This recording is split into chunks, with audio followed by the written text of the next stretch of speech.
Welcome to Hardeep Singh economics classes. बच्चों, आप सभी का हरदीप सिंह इकोनॉमिक्स क्लासेस के अंदर स्वागत है। जैसा कि आप लोगों को पता ही है बेटे, कि हम लोगों ने 12th क्लास की जो समष्टि अर्थशास्त्र की बुक है, उसकी जो क्लासेस हैं, उसके जो चैप्टर्स हैं, वो हम लोग पढ़ रहे हैं। और उसका जो फर्स्ट कॉन्सेप्ट है, राष्ट्रीय आय, उसकी क्लासेस फिलहाल मैं ले रहा हूँ। और राष्ट्रीय आय को मैंने आप लोगों को बताया था पुरानी क्लासेस के अंदर, लास्ट वीडियोस के अंदर, कि राष्ट्रीय आय को बेटे मैं 3 चैप्टर्स में कवर करूंगा। एक चैप्टर, जो फर्स्ट चैप्टर है, वो ऑलरेडी मैं पढ़ा चुका हूं, उसकी 4 वीडियोस आ चुकी हैं। आप उसको मेरे channel Hardeep Singh economics classes के अंदर देख सकते हैं। बेसिकली मैंने इसकी एक प्लेलिस्ट बनाई हुई है समष्टि अर्थशास्त्र के नाम से। उस प्लेलिस्ट में सारे चैप्टर्स आपको मिल जाएंगे। ठीक है। आज की क्लास के अंदर मैं राष्ट्रीय आय कॉन्सेप्ट का सेकंड चैप्टर, जिसका नाम है राष्ट्रीय आय और संबंधित समुच्चय, उसे प्रारंभ करूंगा। उसकी पहली क्लास है। अदरवाइज ओवरऑल राष्ट्रीय आय की बात करें तो क्लास नंबर 5 है। ठीक है। ओके। ये जो सेकंड चैप्टर है बेटे, ये बहुत ही इंपॉर्टेंट चैप्टर है। फर्स्ट चैप्टर में तो हम लोगों ने क्या किया था, नॉर्मल बेसिक बेसिक चीजें पढ़ी थी। अंतिम वस्तुएं किसे कहते हैं, मध्यवर्ती वस्तुएं हो गई, मूल्यह्रास हो गया, ये सब चीजें हमने पढ़ी थी। ठीक है। लेकिन इस चैप्टर के अंदर हम राष्ट्रीय आय, घरेलू आय हो गई किसे कहते हैं, सामान्य निवासी की अवधारणा, जितने भी सूत्र हैं, फॉर्मूले हैं, उसको उसके बारे में समझेंगे। तो काफी इंपॉर्टेंट चैप्टर होने वाला है ये। और ये चैप्टर भी लगभग लगभग आप मान सकते हैं 5 से 6 क्लासेस के अंदर हम इसको कवर करेंगे। ठीक है। तो चलिए बेटे, हम स्टार्ट करते हैं, टाइम वेस्ट ना करते हुए हम इस चैप्टर को स्टार्ट करते हैं। ठीक है। सेकंड चैप्टर है राष्ट्रीय आय, क्लास नंबर 5 है इस कॉन्सेप्ट में। मैं फिर से आपको बताना चाहूंगा, अगर आप ये पूरा का पूरा हमारा देखना चाहते हैं क्लासेस, तो आपको Hardeep Singh economics classes channel, YouTube channel को आप सब्सक्राइब कीजिए। और उसके अंदर मेरे एक प्लेलिस्ट है समष्टि अर्थशास्त्र के नाम से, आप उसमें देख सकते हैं। आपको पिछली सारी वीडियोस में मिल जाएंगी। ठीक है। चलिए स्टार्ट करते हैं।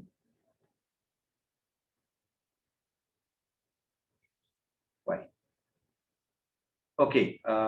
जैसा कि मैंने आप लोगों को बताया, पहले ही बताया बेटे मैंने, कि ये क्लास नंबर बेटे हमारी 5 है। ओवरऑल चैप्टर सेकंड है, क्लास नंबर 5 है राष्ट्रीय आय की। ठीक है। चलिए स्टार्ट करते हैं इस चैप्टर को हम लोग। ओके। तो सबसे पहले बात करेंगे चैप्टर 2। पहले ही बताया मैंने, चैप्टर 2 है। चैप्टर का नाम है बेटे राष्ट्रीय आय और संबंधित समुच्चय। राष्ट्रीय आय और संबंधित समुच्चय। ठीक है। तो सबसे पहले हम बात करते हैं बेसिकली जो राष्ट्रीय आय है वो क्या होती है। या आप एक बार ऐसा सब करते हैं कि हम ये देख लेते हैं कि इस चैप्टर्स के अंदर कौन कौन से कॉन्सेप्ट्स हैं जो मैं आप लोगों को पढ़ाऊं। तो सबसे पहले जो मैं कॉन्सेप्ट आपको पढ़ाऊंगा बेटे, वो है राष्ट्रीय आय की परिभाषा, वो आपके साथ डिस्कस करेंगे। फिर कारक आय और हस्तांतरण आय की अवधारणा, ये हम जानेंगे। फिर सामान्य निवासी की अवधारणा, सामान्य निवासी कौन होता है, इसके बारे में जानेंगे हम लोग। फिर घरेलू आय की परिभाषा और घरेलू क्षेत्र की अवधारणा, ये इस चैप्टर्स के अंदर मैं आपको पढ़ाऊंगा। राष्ट्रीय आय के 3 मुख्य सूत्रों के बारे में बताऊंगा जो बहुत ही इंपॉर्टेंट है। देन राष्ट्रीय आय से संबंधित समुच्चय और इसके संख्यात्मक प्रश्न। तो कुछ बेटे जैसे जो मैंने अभी बताया ना, इसके ऊपर की सूत्र जो होते हैं, इनसे रिलेटेड कुछ राष्ट्रीय आय के ना संबंधित समुच्चय होते हैं। जैसे सकल घरेलू उत्पाद, शुद्ध घरेलू उत्पाद, ऐसे तकरीबन 8 कॉन्सेप्ट हैं 12th क्लास की समष्टि अर्थशास्त्र में। इन 8 के बारे में आपको डिफाइन करूंगा, इनके फॉर्मूले सूत्र बनाऊंगा, और उसके कुछ न्यूमेरिकल क्वेश्चंस भी आपको करके दिखाऊंगा इस चैप्टर में ही। फिर मौद्रिक सकल घरेलू उत्पाद और वास्तविक सकल घरेलू उत्पाद की अवधारणा के बारे में पढ़ेंगे। और अंत में हम पढ़ेंगे सकल घरेलू उत्पाद तथा कल्याण की अवधारणा के बारे में। तो आप देख सकते हैं कि ये जो चैप्टर है ये बहुत इंपॉर्टेंट होने वाला है। बड़ा ही इंपॉर्टेंट, सबसे ज्यादा आप कह सकते हैं बैकबोन कह सकते हैं आपको, आप इसको, इस चैप्टर को राष्ट्रीय आय कॉन्सेप्ट की अवधारणा की बैकबोन कह सकते हैं। बहुत इंपॉर्टेंट है। आज की क्लास के अंदर, इस क्लास के अंदर मैं आपको राष्ट्रीय आय की परिभाषा और ये कारक आय और हस्तांतरण आय, इन 2 कॉन्सेप्ट्स को हम आज की इस वीडियो के अंदर कवर करेंगे। ठीक है। इतनी बात समझ में आ गई। लगभग 5 या 6 क्लासेस आप मान के चल सकते हैं कि 6 क्लासेस के अंदर हम इस पूरे चैप्टर्स को समझ जाएंगे। हाँ, अगर हमने कुछ न्यूमेरिकल्स में कुछ ज्यादा न्यूमेरिकल्स की बात करी, मान लीजिए मैंने अगर 10-15 न्यूमेरिकल्स आपको करवाए तो एक आधी क्लास हम एक्स्ट्रा भी ले लेंगे, कोई प्रॉब्लम नहीं है इसके अंदर। आपको पूरा डीप में नॉलेज आएगी, आपके प्रॉपर नोट्स में प्रिपेयर करवाऊंगा आपके, ठीक है। ओके चलिए बेटे, तो स्टार्ट करते हैं चैप्टर। सबसे पहले राष्ट्रीय आय की परिभाषा। सबसे इंपॉर्टेंट बात है बेटे कि जब हम राष्ट्रीय आय पढ़ना शुरू करते हैं तो सबसे पहले हमें पता होना चाहिए कि भैया राष्ट्रीय आय कहते किसे, क्योंकि हमें राष्ट्रीय आय ही नहीं पता, कैलकुलेशन करना आ गया हमें, लेकिन हमें पता ही नहीं है कि होता क्या है नॉर्मली, तो हम क्या करेंगे उसको कैलकुलेट करेंगे। सबसे पहले हमें पता होना चाहिए राष्ट्रीय आय कहते किसे। तो देखिए लैंग्वेज इसकी, राष्ट्रीय आय से अभिप्राय एक लेखा वर्ष के दौरान एक देश के सामान्य निवासियों के द्वारा अर्जित कारक आय के कुल योग से होता है। राष्ट्रीय आय से क्या मतलब बेटे, एक साल में, 1 ईयर माने कि एक साल के अंदर, एक साल में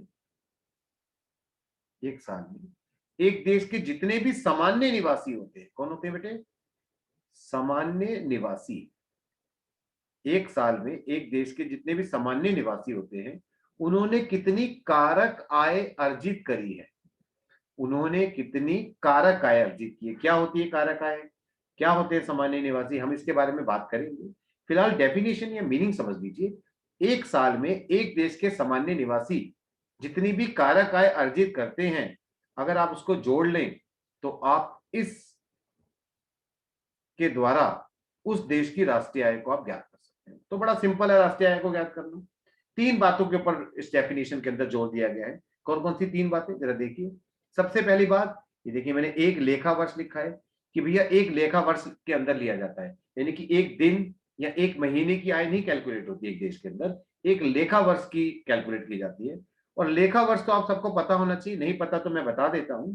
एक लेखा वर्ष का मतलब भारत के अंदर होता है बेटे 1 अप्रैल से लेकर 31 मार्च, 1 अप्रैल से लेकर 31 मार्च का जो टाइम पीरियड होता है उसे एक लेखा वर्ष कहा जाता है। तो इस एक लेखा वर्ष के अंदर हम कैलकुलेट करेंगे जितने भी इनकम होगी। किसे कैलकुलेट करेंगे, कारक आय को। बेटे किसे कैलकुलेट करेंगे, कारक आय। कारक आय क्या होती है मैं आगे समझाऊंगा, लेकिन इतना जान लेना, हम एक लेखा वर्ष में जितनी भी कारक आय होगी वो सारी हम प्लस करेंगे। अब ये कारक आय किसकी होगी ये भी देख लीजिए बेटे। कारक आय होगी एक देश के सामान्य निवासी। तो अगर मान लीजिए आपको इंडिया, भारत की राष्ट्रीय आय निकालनी है, तो आपको एक लेखा वर्ष के अंदर भारत के सामान्य निवासियों के द्वारा जितनी भी कारक आय अर्जित की जाएगी आप उसको जोड़ेंगे, आपकी राष्ट्रीय आय। इतनी बात सबको समझ में आ गई कि राष्ट्रीय आय से अभिप्राय एक लेखा वर्ष के दौरान एक देश के सामान्य निवासियों के द्वारा अर्जित कारक आय के कुल योग से होता है। तो अगर एक नंबर का क्वेश्चन आता है तो आराम से आप लिख सकते हैं, समझ में भी आ रहा है कि ये एक तो लेखा वर्ष के अंदर कैलकुलेट किया जाएगा, दूसरा देश के सामान्य निवासी की ही कारक आय ली जाएगी, और तीसरा कारक आय ही ली जाएगी। हमें समझ में आ गया।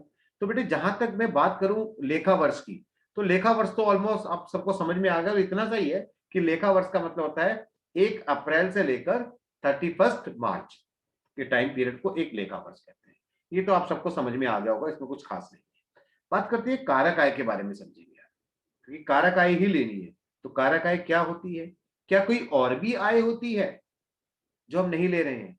तो हम समझते हैं कि कारक आय के कॉन्सेप्ट को समझते हैं कि कारक आय क्या होती है। तो कारक आय के साथ बाद में हम सामान्य निवासी की अवधारणा को समझेंगे, जो इस वीडियो में नहीं, हम नेक्स्ट वीडियो में समझेंगे। इस वीडियो के अंदर हम कारक आय के बारे में समझेंगे, कारक आय क्या होती है। ठीक है, डेफिनेशंस क्लियर होगी सब लोगों को। चलिए आगे बढ़ते हैं।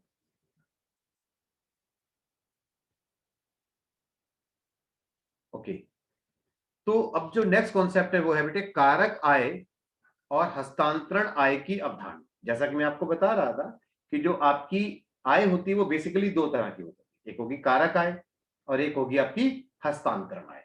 तो पहले कारक आय समझते हैं भी कारक आय कौन सी होती है। चलिए देखिए कारक आय किसे कहते हैं। कारक आय इंग्लिश में बेटे कारक आय को क्या कहते हैं, इसको कहते हैं फैक्टर इनकम। कारक आय को क्या कहते हैं, फैक्टर इनकम। कारक आय क्या होती है देख लेंगे। इससे अभिप्राय उत्पादन के कारकों को, भैया उत्पादन के कारक कौन होते हैं बेटे, उत्पादन के कारक जो उत्पादन करते हैं, उसे हम उत्पादन के कारक कहते हैं। या साधन भी कह सकते हैं, उत्पादन के कारक कह लीजिए या उत्पादन के साधन कह लीजिए। जो उत्पादन करते हैं कौन होते हैं उत्पादन के कारक? जो भूमि है, पूंजी है, श्रम है और उद्यमी है। तो बेटे अर्थशास्त्र में 4 उत्पादन के कारक माने गए हैं। भूमि, जहां पर हम उत्पादन करेंगे, जमीन चाहिए हमें कोई ना कोई, पूंजी पैसा चाहिए, श्रम मजदूर चाहिए, और उद्यमी कौन होता है बेटे? उद्यमी आप कह सकते हैं वो बिजनेसमैन होता है जो इन 3 चीजों को इकट्ठा करता है और उत्पादन करना प्रारंभ करता है। कि अपने आप तो भूमि के ऊपर उत्पादन होना शुरू हो नहीं जाएगा, पूंजी अपने आप तो बैंक से निकलकर इन्वेस्ट हो नहीं जाएगी कहीं, तो उसके लिए कोई ना कोई पर्सन चाहिए। तो जो पर्सन उत्पादन प्रक्रिया स्टार्ट करता है उसे उद्यमी कहा जाता है। तो ये उत्पादन के कारक कहलाते हैं। तो आप समझते हैं कारक आए। इससे अभिप्राय उत्पादन के कारकों को उनकी सेवाओं के बदले में प्राप्त होने वाले पुरस्कार से होता है।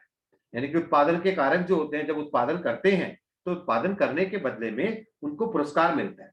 कौन सा पुरस्कार मिलता है? जैसे भूमि को लगान मिल जाएगा, पूंजी को ब्याज मिल जाएगा, श्रम को आप कह सकते हैं मजदूरी मिल जाएगी, उद्यमी को लाभ मिल जाएगा। तो ये जो उनको पुरस्कार मिलेगा ये उनको बेटे मेहनत के बदले में मिल रहा है। किसी ना किसी वस्तु या सेवा का उन्होंने उत्पादन किया है, इसलिए वो उन्हें पैसा मिल रहा है। ये मुफ्त का पैसा नहीं मिल रहा है, उनको काम करने के बदले में पैसा मिल रहा है। तो काम करने के बदले में जो कारकों को हम पैसा देते हैं या वो कमाते हैं उसको कारक आय कहा जाता है। क्लियर होगी? अन्य शब्दों में वस्तुओं और सेवाओं का उत्पादन करने पर जो आय उत्पादन के कारकों को प्राप्त होती है उसे कारक आय कहते हैं। तो वस्तुओं और सेवाओं का उत्पादन होता है इसके अंदर, मुफ्त में नहीं आता है पैसा। ये ऐसा नहीं कि मुफ्त में पैसा आ जाएगा, काम करना पड़ेगा इसके बदले में, वो कारक आय है। ठीक है, चलिए आगे बढ़ते हैं। तो जैसे मैं आपको बता रहा था उत्पादन के कारक या साधन और उसको मिलती है जो कारक है। तो मैंने आपको अभी क्या बताया, उत्पादन के 4 कारक होते हैं। कौन कौन से देखिए जरा। भूमि को क्या मिलेगा? किराया। भूमि काम करेगी तो भूमि को काम करने के बदले में क्या मिलेगा बेटे? किराए, ये लगान, ये कारक आय कहलाएगी, ये उत्पादन के कारक आएंगे नीचे। दूसरा है पूंजी। पूंजी जब काम करेगी तो पूंजी को क्या मिलेगा बेटे उसके बदले में? पूंजी को उसके बदले में मिलेगा बच्चों ब्याज, ये कारक आय कहलाएगा, ब्याज भी। नेक्स्ट, श्रम यानी कि लेबर। लेबर को क्या मिलेगा बेटे काम करने के बदले में? मजदूरी, ये भी कारक आय है। उद्यमी, उद्यमी मैंने आपको बताया था जो स्टार्ट करता है इन चीजों को इकट्ठा करके। उद्यमी जब काम करेगा बेटे तो उद्यमी को क्या मिलेगा? लाभ। तो आपको ये समझ में आया? ये देखिए आपके सामने क्लियर है कि उत्पादन के 4 कारक हैं, आपको दिख रहे हैं, भूमि, पूंजी, श्रम और उद्यमी। और भूमि को क्या मिल रहा है काम करने के बदले में? किराए या लगान, ये कारक आय है।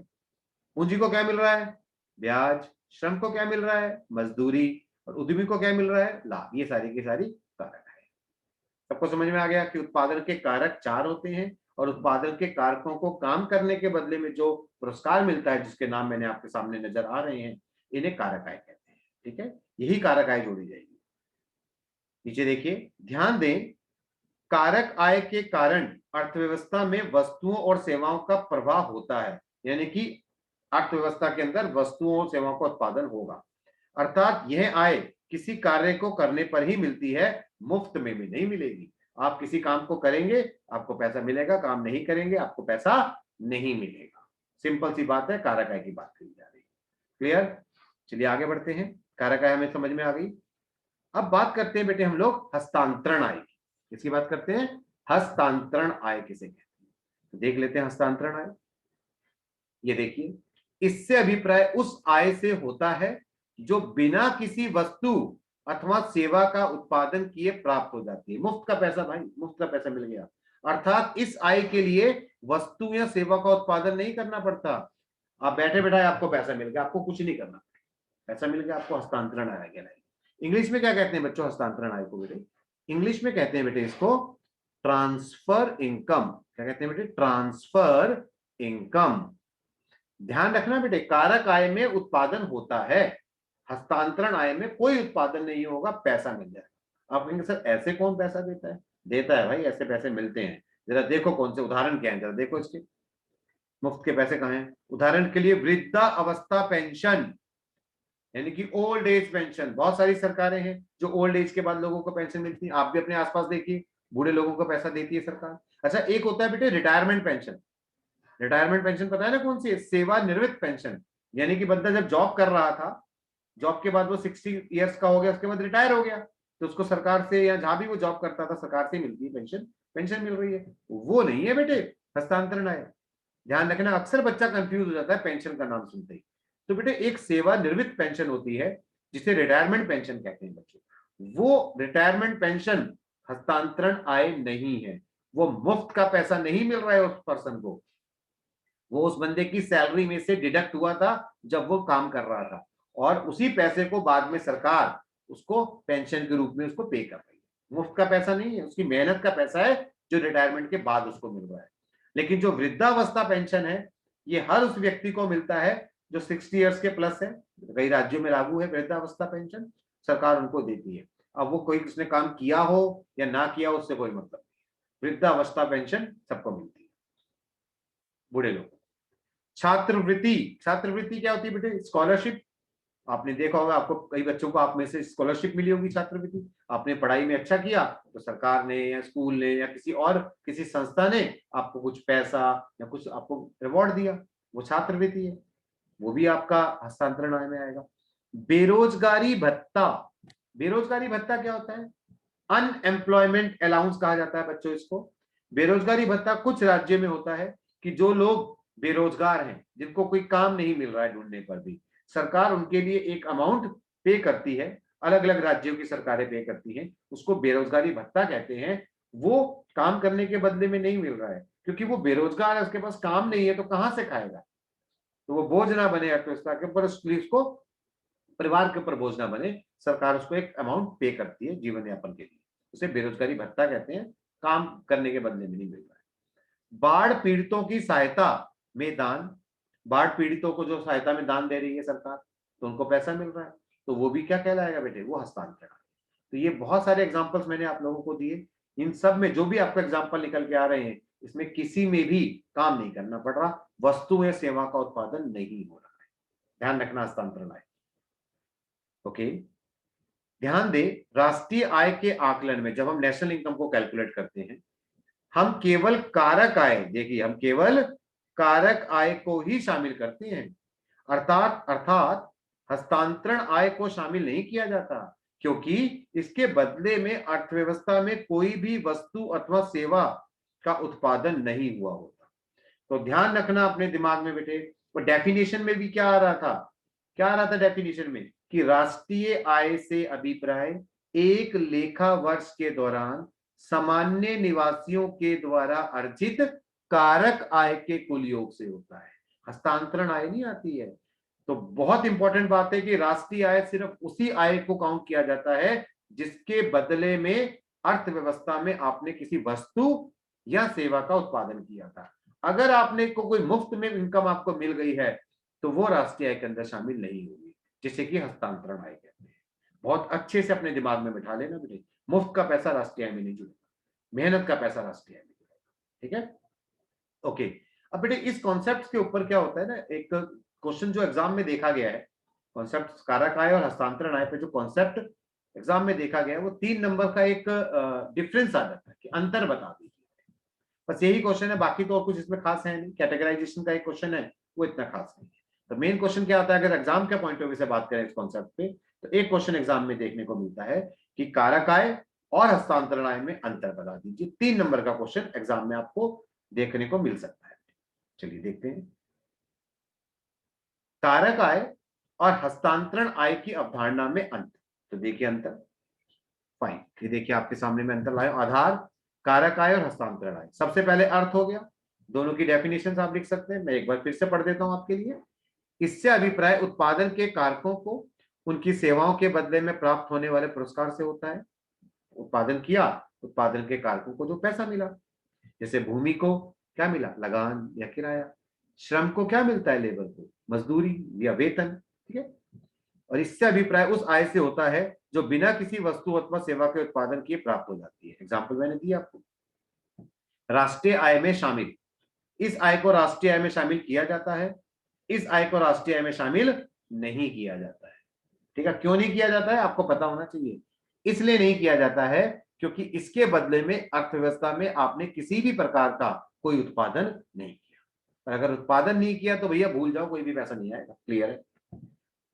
ठीक है, राष्ट्रीय आय में शामिल है, शायद 2 बार आ गया है ये, तो बेटे इसको आप छोड़ सकते हैं, इसको आप लीव कर सकते हैं, कोई बात नहीं, ये मैंने शायद 2 बार इसको इंक्लूड कर दिया है, आप इसको छोड़ दें, बाय मिस्टेक वो शायद 2 बार आ गया, कोई बात नहीं। अवधारणा की बात करें, यह आय की अवधारणा है। किसकी अवधारणा है बेटे? आय। आय मतलब इनकम की अवधारणा है, हम इनकम अर्न करते हैं इसके अंदर। और यह प्राप्ति की अवधारणा है। प्राप्ति मतलब सिर्फ रिसीव आएगा, पैसा लेंगे, सिर्फ पैसा आएगा, तो हम लेंगे, हम उत्पादन नहीं करेंगे। ये देखिए फिर बता देता हूं, अवधारणा का मतलब ये आय की अवधारणा। आय मतलब इनकम है बेटे, और इनकम जनरेट की जाती है, और ये सिर्फ प्राप्ति की अवधारणा है। प्राप्ति मतलब सिर्फ पैसा बैठे बैठाए हम लेंगे, प्राप्त करेंगे, इसके लिए हम कोई काम नहीं करेंगे, तो ये प्राप्ति की अवधारणा कहलाती है, और ये आय की अवधारणा कहलाती है। रिक्त स्थान या फिलिंग द ब्लैंक्स में इस तरह की चीजें पूछ ली जाती है। प्राप्तकर्ता, ये बेटे प्राप्तकर्ता लिखा है, अगर आप देखेंगे प्राप्तकर्ता इसको जानेंगे, ऐसे पढ़ लीजिए इसको, प्राप्तकर्ता। इसे उत्पादन के कारकों के द्वारा प्राप्त किया जाता है। तो जो कारक आय है वो किसको मिलेगी? मजदूरी किसको मिलेगी? श्रम को। ब्याज किसको मिलेगा? पूंजी को। लाभ किसको मिलेगा? उद्यमी को। तो यानी कि जो कारक आय होती है ना बेटे, ये उत्पादन के कारकों को प्राप्त होती है, इनको मिलती है, ये प्राप्तकर्ता कहलाएंगे। हस्तांतरण आय के प्राप्तकर्ता कौन होते हैं? किसको मिलती है हस्तांतरण आय? देखिए जरा, इसे सामान्यतः सरकार को मिलती है। सरकार को कहां से मिलती है बेटे? कोई विदेशों से सरकार दे देती है बाहर की, या कोई अंतरराष्ट्रीय संस्थाएं सरकार को मदद पहुंचा देती हैं। डोनेशन आ गई, बाढ़ आ रही है तो बाहर से डोनेशन आ रही है, अभी बहुत सारी बीमारियां फैल जाती हैं तो भी डोनेशन आ जाती है बाहर से। तो जो डोनेशन वगैरह सरकार को बाहर से मिलती है, तो सरकार भी प्राप्त करता होती है इसके अंदर। और परिवार क्षेत्र, परिवार क्षेत्र मतलब हम लोग, आप लोग, कोई दिक्कत है तो सरकार से बेरोजगारी भत्ता, वृद्धावस्था पेंशन, ये परिवार क्षेत्र में आते हैं ये लोग, क्षेत्र को प्राप्त के द्वारा प्राप्त किया जाता है। तो ध्यान रखना बेटे, जो आपकी हस्तांतरण आय है, या तो वो सरकार को मिलती है जनरली, या परिवार को मिलती है। मिल तो यार किसी को भी सकती है, लेकिन सामान्यता वर्ड मैंने लगाया है, इसका मतलब है जनरली सरकार या परिवार क्षेत्र को ही ये आय प्राप्त होती है। तो ये आपने राष्ट्रीय आय की अवधारणा जो मैं डेफिनेशन समझा रहा था, उस डेफिनेशन में एक लेखा वर्ष आपको क्लियर हो गया, और कारक आय और हस्तांतरण आय क्या होती है ये भी आपको इतना समझ में आ गया, राइट। अब सामान्य निवासी क्या होते हैं, वो एक्चुअली में बहुत बड़ा कॉन्सेप्ट है, और मैं जानबूझ के इस वीडियो में नहीं इंक्लूड कर रहा हूं। मैं नेक्स्ट क्लास के अंदर आपको सामान्य निवासी के बारे में समझाऊंगा बेटे, राइट। तो इतना बेटे आप लोगों को क्लियर हो जाना चाहिए कि राष्ट्रीय आय से अभिप्राय एक लेखा वर्ष के अंदर, एक लेखा वर्ष सबको क्लियर है, एक लेखा वर्ष में जितने भी एक देश के सामान्य निवासी होते हैं, उन्होंने जो कारक आय अर्जित करी है उसको जोड़ लीजिए, बस वो आपकी राष्ट्रीय आय कहलाएगी। एक लेखा वर्ष क्लियर है, कारक आय क्या होती है वो भी क्लियर है, हस्तांतरण आय भी क्लियर हो गई हमें, तो भी हस्तांतरण आय क्यों नहीं लेते हैं ये भी हमने क्लियर कर लिया। तो कारक आय ले लेंगे, एक लेखा वर्ष के अंदर कमाई हुई ले लेंगे, लेकिन वो कमाई किसने होनी चाहिए? किसने कमाई है? वो उस देश के सामान्य निवासी ने अर्न की होनी चाहिए। तो सामान्य निवासी कौन से होते हैं ये मैं आपको नेक्स्ट क्लास में बताऊंगा, क्योंकि सामान्य निवासी अगर वो हमारे देश का नहीं है और पैसा उसने कारक आय कमाया है, तो हम उसको अपने देश की राष्ट्रीय आय में इंक्लूड नहीं करेंगे। उसकी आय उसी देश की राष्ट्रीय आय में जुड़ेगी जिस देश का वो सामान्य निवासी होगा। समझ में आ गई बेटे आप लोगों को ये बात? क्लियर हो गया कॉन्सेप्ट? तो हम नेक्स्ट क्लास के अंदर सामान्य निवासी के बारे में भी समझेंगे कि सामान्य निवासी कौन होता है, और घरेलू आय और घरेलू क्षेत्र क्या होता है वो भी हम नेक्स्ट वीडियो के अंदर सीखेंगे। ये बेटे मैं फिर से आप लोगों को एक बार याद दिला रहा हूं कि ये चैप्टर बहुत इंपॉर्टेंट है, छोटी छोटी चीजें हैं इसके अंदर, और ये पूरा नेशनल इनकम, राष्ट्रीय आय का बैकबोन चैप्टर है। अच्छे से उसको स्टडी करना। कोई भी क्वेरीज होती है, कोई भी आपके क्वेश्चंस होते हैं, तो कमेंट्स में आप जरूर मेरे से पूछ सकते हैं वीडियोस में, ठीक है। क्लासेस को रेगुलर देखने के लिए, रेगुलर वीडियोस के अपडेशन लेने के लिए बेटे Hardeep Singh economics classes channel को आप सब्सक्राइब कीजिए, ठीक है। चलिए आज के बेटे लिए हम इतना ही करते हैं, ठीक है। नेक्स्ट वीडियो के अंदर मिलते हैं नेक्स्ट कॉन्सेप्ट के साथ जो मैंने अभी आपको बताया। ओके, चलिए फाइन बेटे, गुड डे, टेक केयर, आप सभी अपना ध्यान रखिएगा बच्चों।